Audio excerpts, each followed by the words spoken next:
Washington, the US military on Friday, local time, said that a single Islamic State Khorasan, ISIS-K, bomber killed 13 American troops and at least 170 Afghans at Kabul airport last August. Briefing reporters on the results of a military inquiry, Marine General Frank McKenzie, head of US Central Command, said the bomb sent 5 ball bearings ripping through a packed crowd at the airport's Abbey Gate. The investigation found no definitive proof of any gunfire, reported Tolo News. I want to acknowledge that the investigation differs from what we initially believed on the day of the attack, McKenzie said.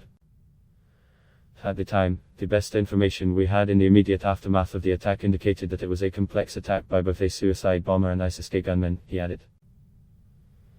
The bombing occurred on August 26 amid the evacuation of US nationals and at-risk Afghans from Kabul airport. According to McKenzie, no one was killed or injured by gunfire, adding that the explosively fired ball bearings caused wounds that looked like gunshots. The investigation found no definitive proof that anyone was ever hit or killed by gunfire, either US or Afghan. This conclusion was based upon the careful consideration of sworn testimony of more than 100 witnesses, and especially those witnesses in observation towers, both American and British, who were in locations unaffected by the blast and that had commanding views of the scene before, during and after the explosive attack, McKenzie said. The attack put the US military on a heightened state of alert that may have contributed to a botched US drone strike that mistook civilians for Islamic State militants, reported Tolo News.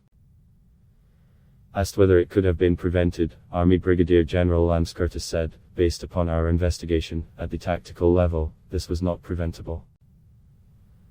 And the leaders on the ground followed the proper measure.